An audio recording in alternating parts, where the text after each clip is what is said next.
Questions. Most of the nurses, maybe you did the exam, you finish your school in December or over the summer, and maybe you're preparing to do your NCLEX exam, or maybe you have already done your NCLEX exam and you have your license. Congratulations.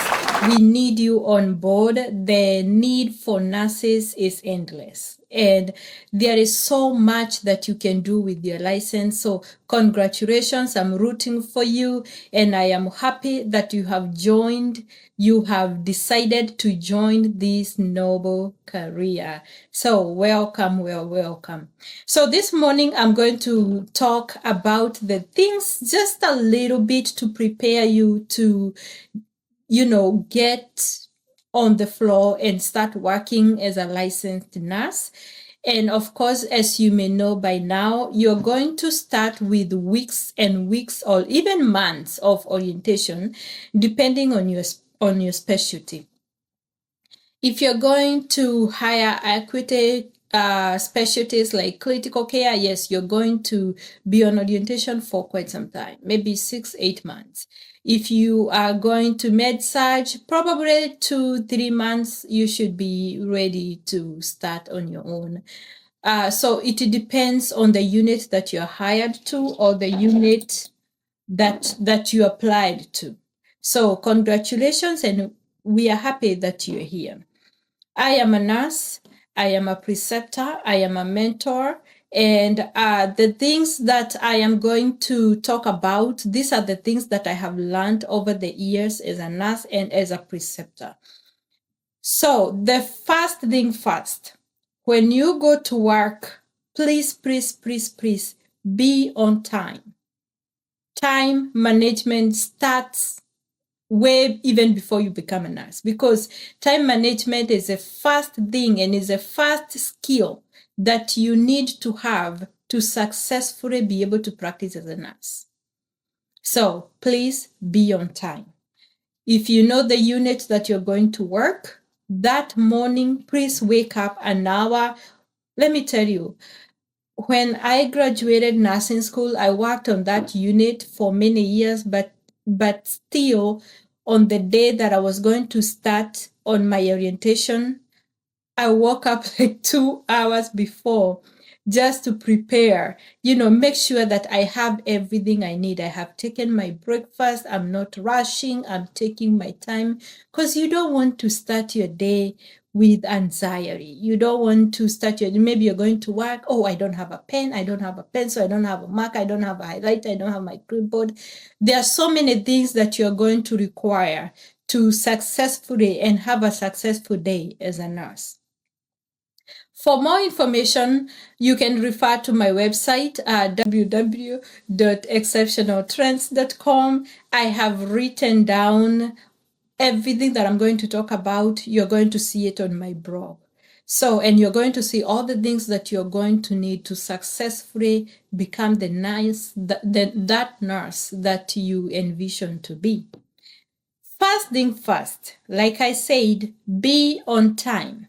Wake up early, get your stuff together, and make sure that you report to work on time. As a new nurse or as a new team member, it's a good picture to the team that you're going to be working with. One, they are going to see you as someone who is eager to learn, someone who is eager to join their team, and they are going to see you as dependable. First impression matters a lot. Please show up on time, introduce yourself.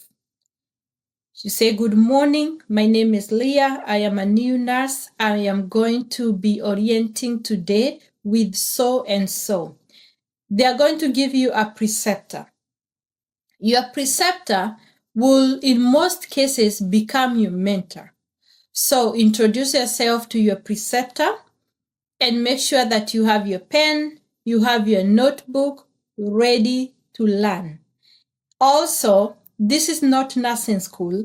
We are not going to test you. We are not going to make you sit down and write exams from the top of your head. Please have a reference pocket book when you are on the floor, especially the first year of nursing school. It's good to keep refreshing yourself on the topics and the things that you're going to encounter as a new nurse. You saw that potassium is 2.8. If you're not really sure, you can reference on the book. Another thing, please ask questions. For me as a preceptor, if I'm training someone that is not asking question, it raises a lot of concern. Because it's not that you know a lot already. That's not why you're not asking questions. But it raises concern that you probably do not know the questions that you need to ask, or you don't know that you need to ask questions. Please ask questions. Ask a million questions if you have to. It's a good impression. And that makes me know that, oh, you're ready to learn.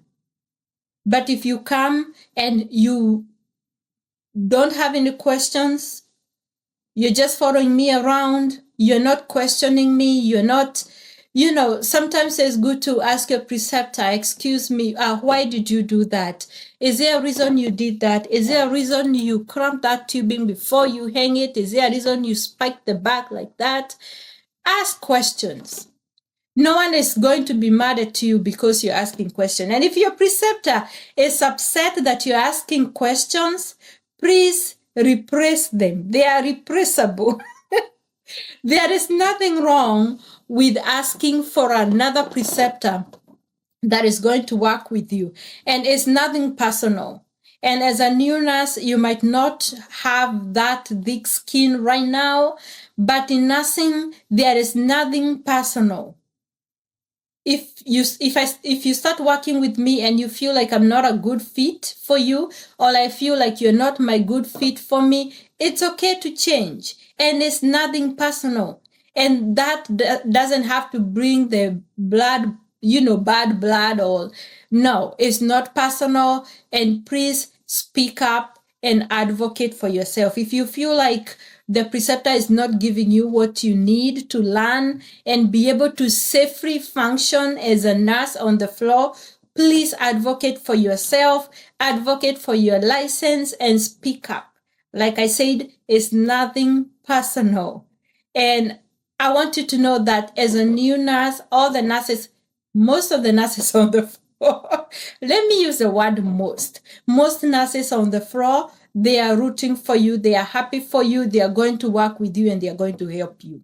Okay? And that's why I said when you come in the morning, please come with the right attitude. Have positive energy. Greet people. Greet everyone. Say good morning. Introduce yourself. And once you start developing that rapport, the nurses are going to carry you under their wings and they are going to help you succeed. Point number, I don't even know what point I am. So be on time. That's the first point. Come prepared. Have a notebook, have a pen, have a pencil, have highlighter, have permanent marker, have your scissors. You always want to have a pair of scissors with you. And the most important, please do not come to work, especially on your first day as a new nurse, without a stethoscope. I want to see you carrying a stethoscope, okay? You're not there yet. You need a stethoscope. You need to accurately assess your patients, okay? Another thing that you're going to need is second-hand watch. The watch, I know we are in 2026 and we have Apple Watch, we have Galaxy Watch. Trust me, I have them all and I love them. But when you go to work, you need the one with the second hand, so that you'll be able to assess your patient's heart rate, your respiratory, your vital signs. It's very, very crucial. Well, if your Apple Watch, if your Galaxy Watch my Galaxy Watch has that face where you can change the face and you can have a second hand clock.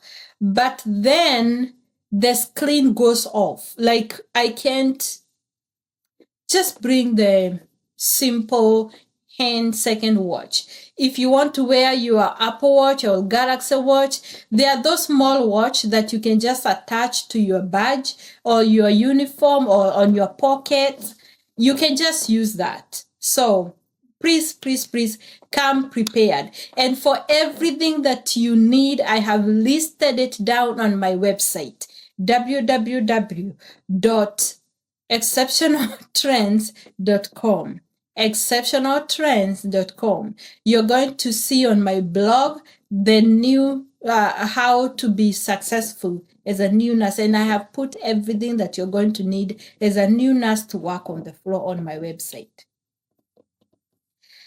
Another thing is communication. Communication is very important.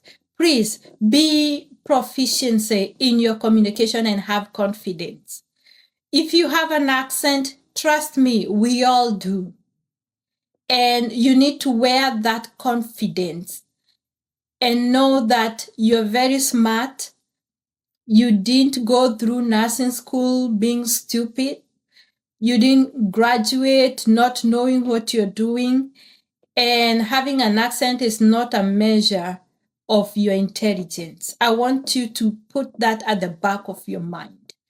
Be confident and show them that you are there, you are qualified, you are board registered nurse, and you're qualified to do your work. So when you're communicating, please have that confidence. It's one thing when you're talking to the doctor and you say, I'm sorry, my patient, Mr. Smith, in 606, the blood pressure is 60 over 35. I don't know what to do. No, that's not how we do it. You're going to have confidence. You're going to pull yourself together. And the SBAL that you learned in nursing school is going to become very, very handy in your day-to-day communication. Not just when you're handing off the report, but also when you're communicating, when you're passing the report to the nurses, when you're talking to the doctors, when you're talking to anybody on the floor. You need to master your SBAL format of communication. If you've forgotten the SBAL, a situation, you talk about what's going on with the patient. You are going to talk about the background. You're going to now this is where you say a brief history about the patient, the surgery, the things that they were going on even before they came to the hospital. Then assessment. What are you seeing? Oh, the vital signs is blood pressure is 36 over, God forbid, maybe let's make it better, 90 over 36, or 90 over 50, or 80 over 40. That's not too bad. It's low though, but but it's not too bad. So assessment. When you're talking about assessment, what are you seeing? You need to have objective information and subjective information. What are you saying? How is a patient looking? How is a patient behaving? And when you're reporting this stuff, remember, do not put your opinion in your communication as a nurse. You just have to state the facts.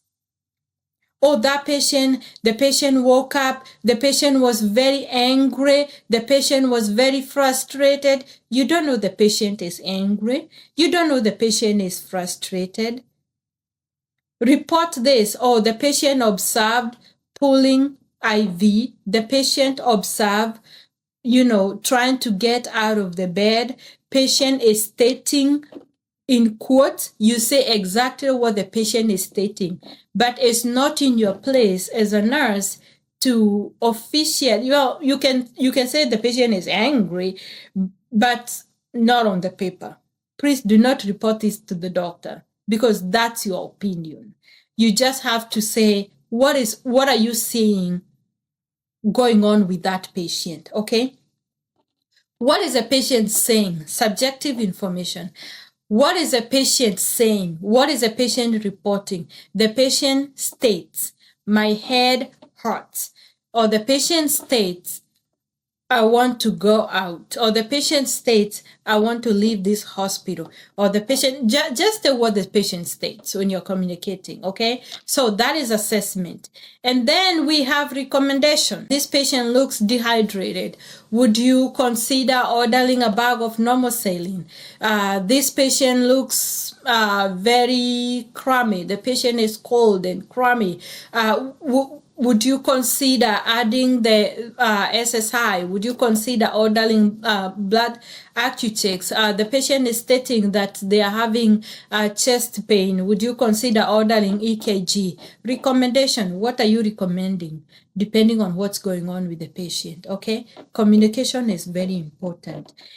This one I had already said it when we were talking about preceptor. Do not take anything personal. You are going to have that thick skin in nursing, whether you like it or not, because you will walk into the patient's room and maybe you had a little bit misunderstanding and you didn't think that you really had a little bit misunderstanding, and you go to the patient's room and they tell you, get out of my room. I don't want to see you again in my room.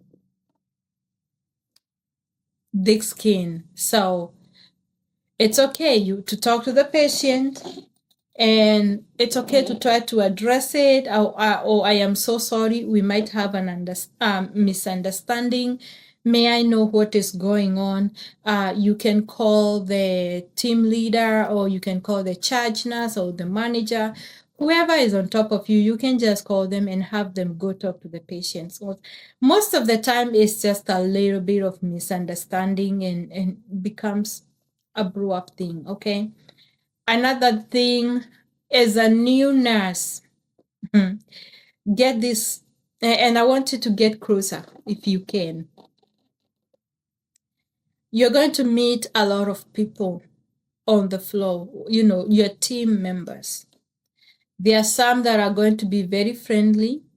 There are some that are going to support you through this journey. They will put you under their arms. They will carry you. And I pray that God will bless you with these people. But again, there is always two sides of everything. And now this is where the thick skin happens. You will notice that as a new nurse, because you're a new nurse, when you're going to hand off the report, some nurses, they won't even listen to you. They won't take a pen. They will not take a paper or a book or a notebook. They will not take that report sheet because you're a new nurse. They will make you chase them down the hallway. Voice it out. Do not keep it inside. Okay, they're not gonna bite. You can go respectfully and address the issue and say, I am concerned because when I try to talk to you and to give you the report, I noticed that you were not reasoning. I don't know if it's something that I said or something that you do not understand. I just want to know. And let me tell you, most of the time, they fixes issues every time. Okay, so maybe that person was having a bad day that day, or maybe they didn't sleep well, or maybe they have a loved one that is sick, or maybe themselves, they are not feeling well. But if you put it in your heart, you will keep seeing that situation over and over again, and it's going to wear you out, and then you end up having a burnout. So please, the best thing is voice your concern, okay? And have an open communication. I am a communicator. I communicate. I over communicate. Sometimes I feel like I over communicate because I don't like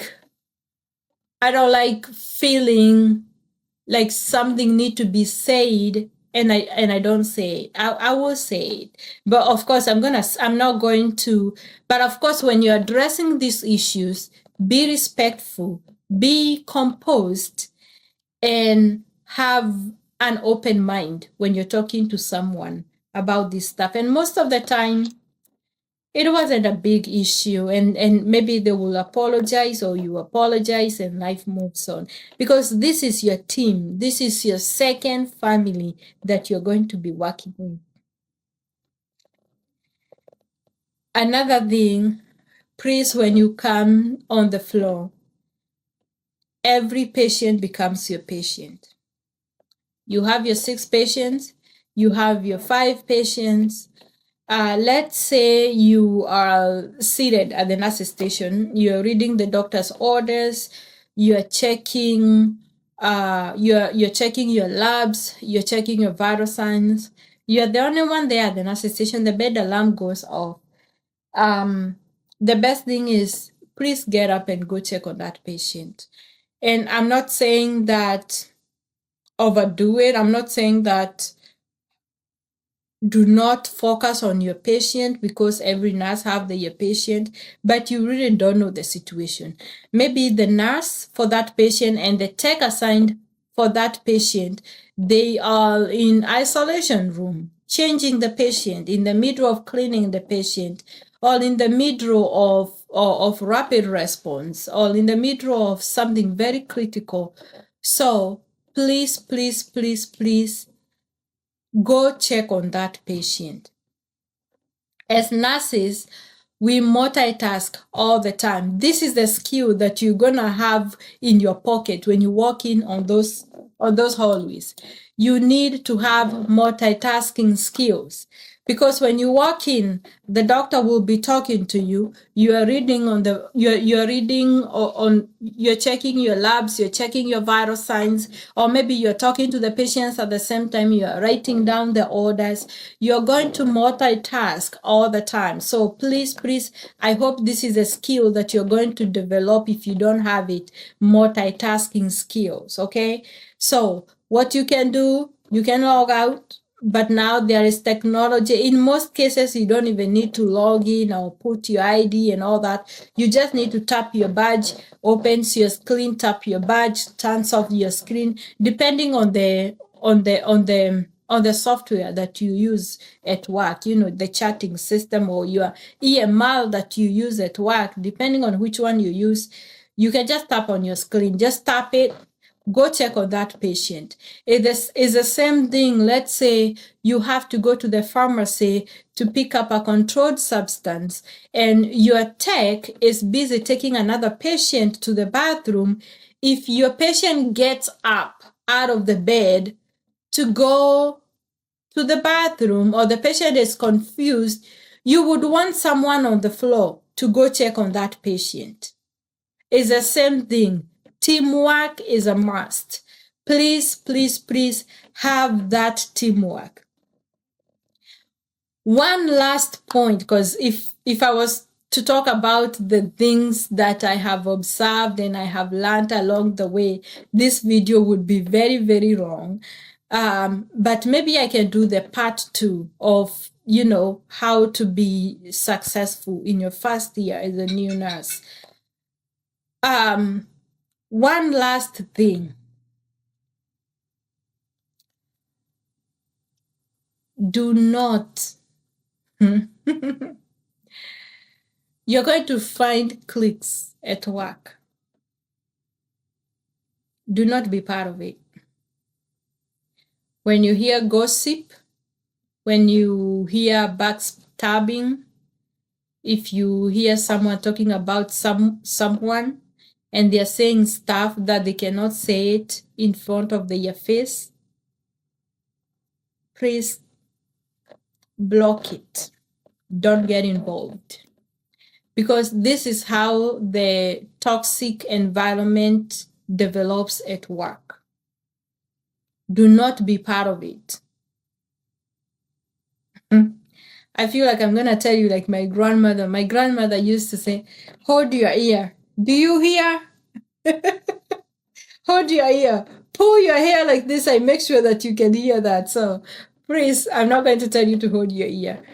But please, please, please, please, do not be part of it, okay? Do not entertain it. If someone comes to you and talks to you about someone, don't say anything. walk away. Walk away from that situation. It's okay. You can walk away from that situation, but do not be part of the toxic environment at work. Develop friendship, yes. Develop family cycle, yes. But please, if there is something toxic going on, do not be part of it. And with that few remarks, congratulations. We are happy for you that you have joined this wonderful career. Welcome on board.